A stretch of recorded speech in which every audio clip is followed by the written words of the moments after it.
My mind, gotta hustle and grind. Financial literacy always on my mind. I'm stacking knowledge, no time to waste. Gotta invest smart, gotta keep up the pace. I'm reading books, learning all the tricks, studying the market, making calculated picks.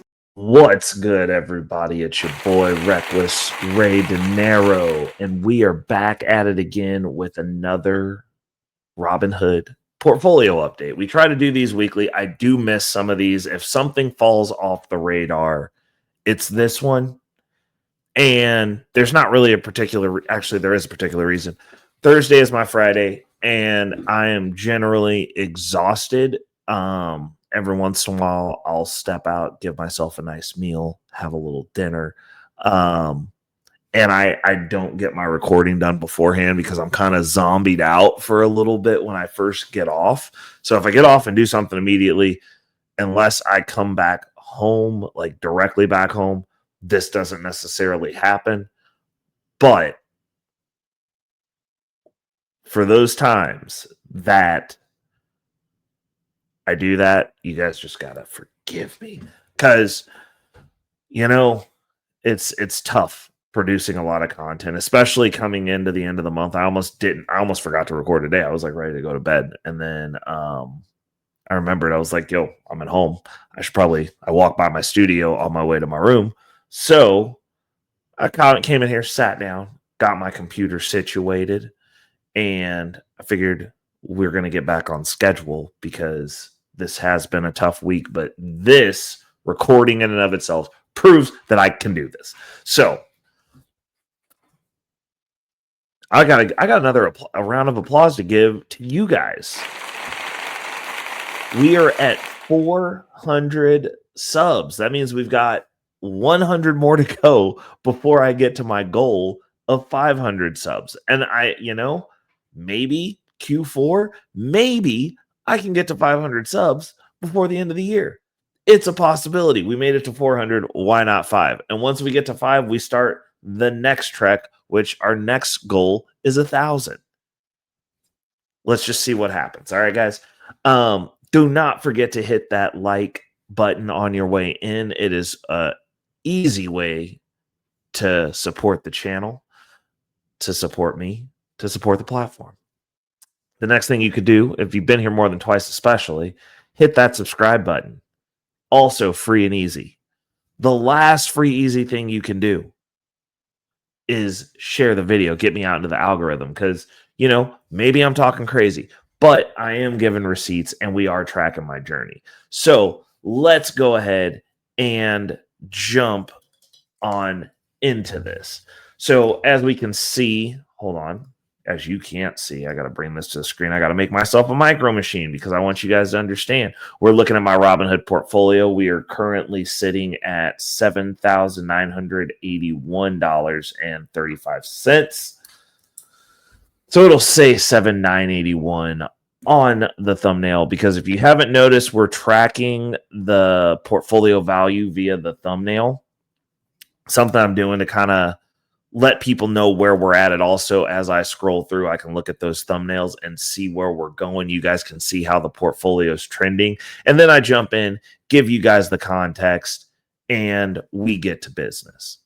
So moves that have made since this is going to be out, because it's Friday, it's not the first full week of October, so get the monthly updates, but I've already done my buys for the month. So what do we have going on? We have an additional share of Hood I did buy.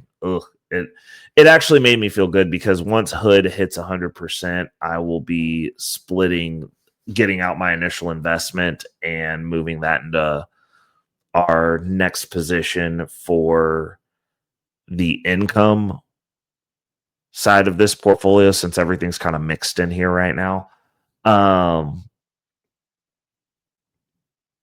Actually, if I get to 100% in Hood before next month, we'll be getting our initial investment out and we'll be putting it in Open. I'm just going to be straight up honest with that. Open's my baby bird. It has done well for me. We've been eating off of it. We've already got our initial investment out of it once. I put $100 in there a month. we did our $100 buy. We bought a few more shares at open, so we're back up above the 60 something shares that we had left after we pulled our first initial investment out, and now we're starting our trek back up to 100%, because I'm just going to start doing these pulls at 100%, even if I'm still working in the position. Now, when we pull our position, our initial investment out of open, we will be rolling that into income. That's what I'm doing right now, because I only have one moonshot position and it's open. That's all I got. So that's what we're doing. And that's going to be a long trek. I think I'll probably pull this at 1,000 shares. If I can get to 1,000 shares at, let's say, under, I'm going to buy until I have 1,000 shares or open hits $20. I think that'll be my cap. When we get to 20, I'm gonna sit back and enjoy the show. But I will be buying relentlessly up into the $15, $20 range. That's where we're looking for that. As it sits right now, we only have one position in here. We have Ulti. I went ahead and just consolidated. We sold off our HOOW position. We will be bringing it back. We also have, actually, I wonder if that's,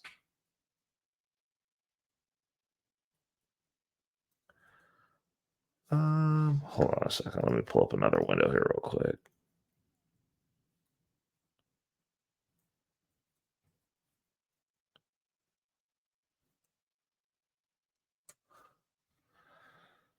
Oh, that's what it is. Okay, so we're going to add in a different one. Yes, sir. Yep. Oh, it's already released. Perfect. And it's only been released for a day, so this just came out. We will be throwing this into the income portfolio.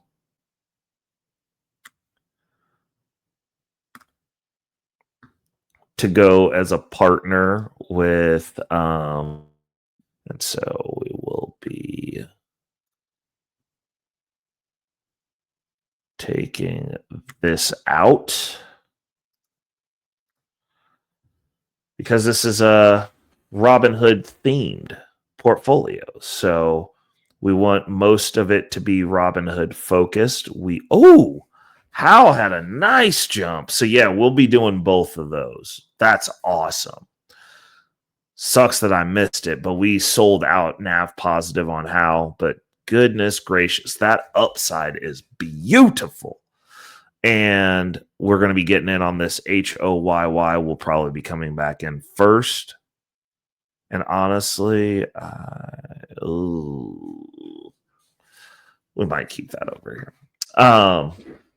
But yeah, so we've really consolidated down. We don't have 4 positions anymore. We're down to 3. Obviously, these are merged because 2 of these shouldn't be in here as this is an income portfolio. But since we started it like this, we haven't started branching out portfolios yet. I've got some calls to make to see if I'm going to be moving some of my portfolios from Charles Schwab over here.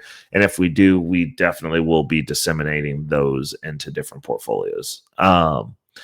This one is fine. It's got our primary income position. Obviously, we're buying 1 share of Hood every month. So we've been with Robinhood for 7 months. I've got 7 shares. And open, $100 a month at minimum. I'm going to probably start throwing a little bit, maybe buying a couple of shares on dividend disbursement day. We'll see. Something like that, since we're rolling the income back into this, just buy it back, And so far, so good. We made some adjustments. You guys got to see me add HOYY from Granite shares to my list. I really am liking what I'm getting out of the Granite share holdings that I've got. It's definitely got them on my radar, but these jumps here with How, because of the leverage, I like that too. So this actually works for me. So we might actually get rid of PLYY and just have those and just have this be Robinhood focused and see how it does. Got a couple of stabilizers in here. Got the WPay. See how that does. And yeah. So now that we've given the receipts, because a lot of people don't for some odd reason, which is weird to me, but I got nothing to lie about. I ain't got to lie to kick it. We're going to get back over here, bring you down, get rid of you, and then we're going to share a different screen.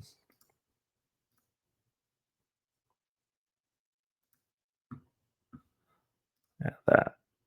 Yeah, boy. Okay, so this is where we get interesting.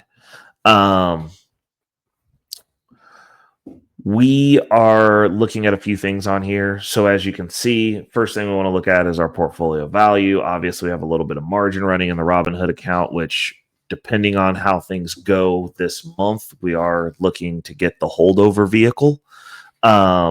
I've got to do some planning. I'm going to go stop by and take a look at one of the first vehicles I'm looking at. Not going to lie, I'm doing the ego play first.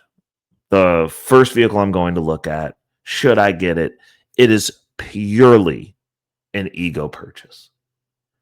Not even going to lie. All of them are nice. This one's on the a little bit more flexy side of things. Now, granted, got to keep in mind, this is a vehicle that I'm only planning on holding on to for 2 years, in which time it will be paid off. We will be taking a little bit of a loan on it, but it's going to be a low amount, and I have the infrastructure with the income coming in to pay it off rapidly. And we will just put no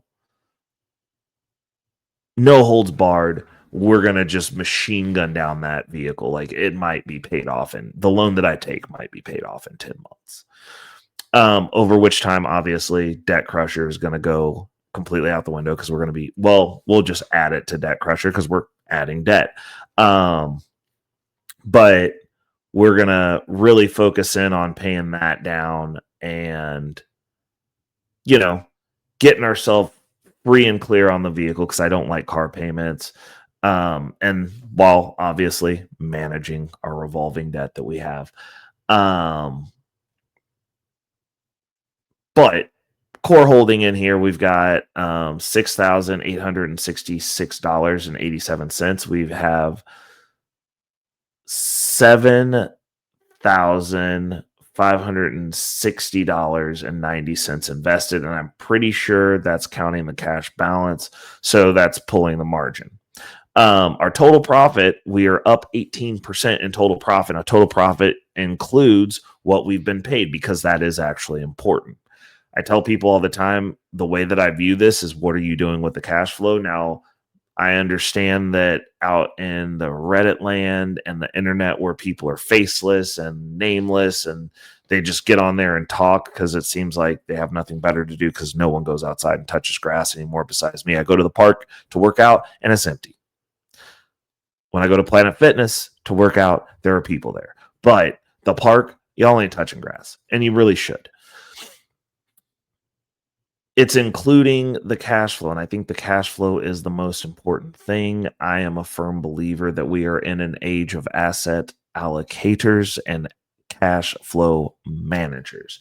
If you are bad at those two things, you are a wash no matter what you do. Gone are the days where we could just save money in the bank, work at a job for 30 years, retire with a pension, and buy houses for, $10,000. Those days are over. They're long gone. Heralding back, looking in the rearview mirror is not a good way to drive forward. And over here on Future Financial Strategies, we are in a forward momentous trend at all times, even when it looks like we're going backwards. Because sometimes momentum killers happen. Sometimes your car gets so old because you've driven it and paid it off and you had so much fun with your paid off car that now anything that breaks on it is a net negative no matter what. and we got to move strategically. But getting the car is one of those things.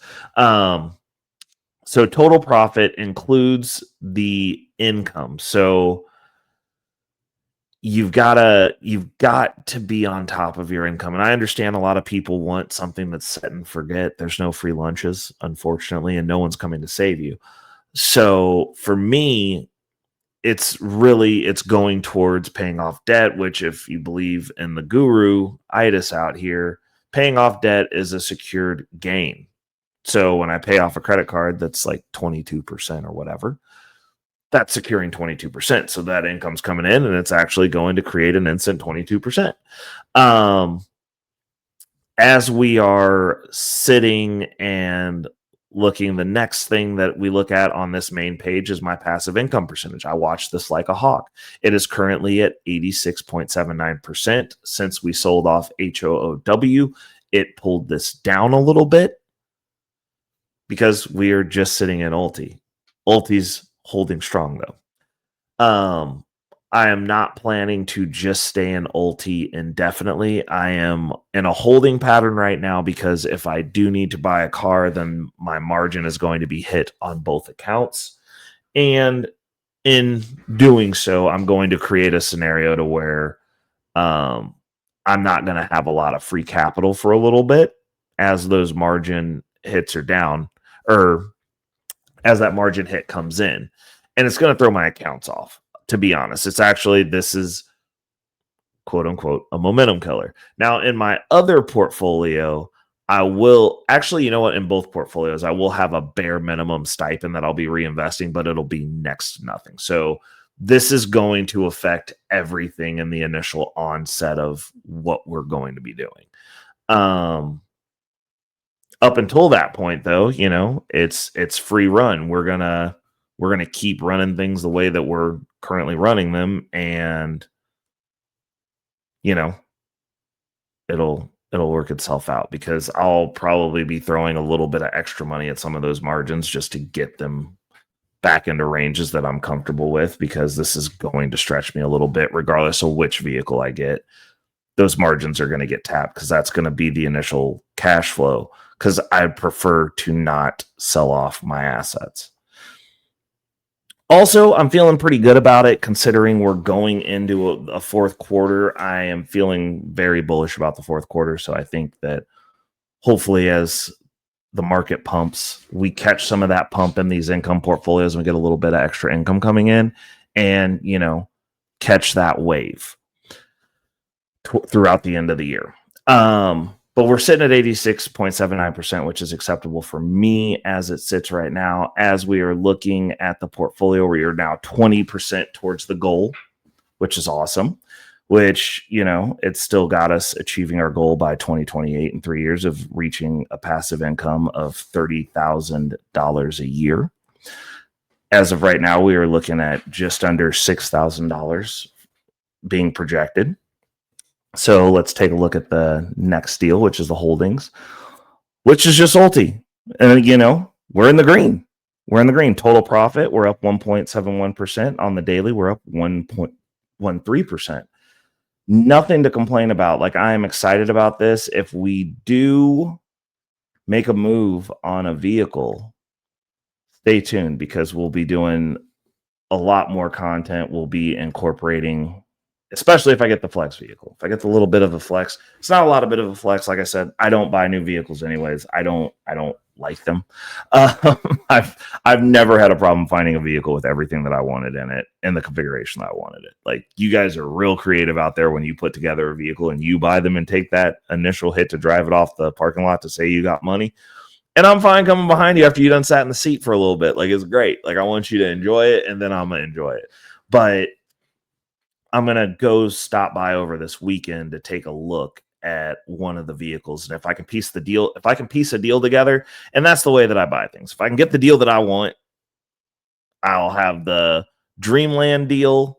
I'll have this is still acceptable deal. And if I can pull off either of those two, then, next week I will be getting a new car, I guess. It's very, very binary for me. It's not an emotional decision. I've got about 7 picked out, and out of the 7, 6 of them are very practical. I'd say, yeah, 6 of them are very practical for my daily life and would probably, I'm thinking in the wash, make my finances a little bit easier. The other one's going to be a little bit pricier. Like it's going to be a stretch. It's going to force me to push myself. The other ones are also going to force me to push myself. I mean, you're getting a new vehicle. You got to do all the payments, all the stuff, all the things. But obviously the one, it's been hankering. It's not necessarily the greatest decision, but I'm like I said, I have a couple of, actually I only have one rule. I'm not going to have a vehicle that is slow. That's just the one rule. I used to street race all the time, not sideshows, like actually go out. We didn't want to be seen away from places and go race cars. So I like fast cars. I like speedy vehicles. And in doing so, you get a reputation around town. And so I couldn't have a fast car because I would get pulled over a lot, which causes additional interactions with police that I don't want. And so I've had slow cars for not necessarily, slow. We'll call them slow. Metrically slower than anything I've ever owned. The past 3 cars that I've had, which encompasses probably a decade or so of cars, because I drive them for a long time, at minimum, like over a decade, probably about like 15 years. Yeah, I haven't had a fast car or a decently quick car or a car that was fun to drive in 15 years. And I've had cars that were good to drive. I've had good cars. I've had comfortable cars. But, you know, they're don't look at me cars. So they're not fast. They're not even sleepers. It's like you do what you can to make it like have a little bit of get up and go on the on-ramp so that you can get on the on-ramp at speed, because I hate those people also. You're supposed to accelerate onto the highway, folks, just so you know. And I'm not doing it again. Like the next car that I have is going to be swift and comfortable, because like now I like having comfort also. But it's going to be swift. It's going to be, I'm not intentionally buying slow cars anymore. I'm a grown man now. I can afford the tickets. And generally I don't drive fast, but like sometimes you just want to push down on that pedal and have something happen. And I don't like not being able to do that. So we'll see. I'll check back in. That's all I've got for this episode.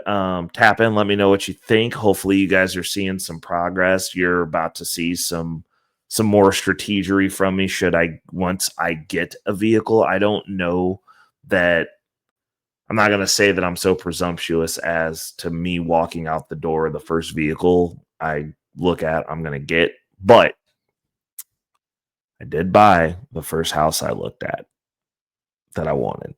So we'll see if I can piece the deal together. If I can, that's cool. If I can't, then that's cool too. But like I'll do a video on it on whatever I end up getting, to like give my logic behind it and how I'm feeling and all that good stuff. So I'll tap back in then.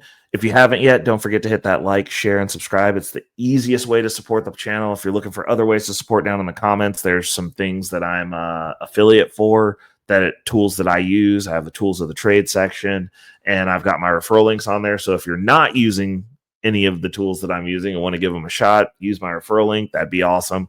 And yeah, till next week, this has been another great episode of Robinhood Portfolio Updates. And it's your boy, Reckless Ray Dinero. You are tapped in with future financial strategies, and we are out.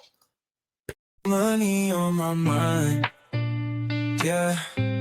Focus, got no time for games. Nah, I don't play, man. I'm all about that financial literacy. Investing in my future, building generational wealth. Dollar bills, they be calling my name, but I ain't chasing fame, I'm chasing change. Learn the game, now I'm playing it smart. Putting my money to work, it's an art. I'm stacking paper, building my own empire. No more living check to check, I'm getting higher. Investing in stocks, real estate, and more. Gotta secure the bag, that's what I came for.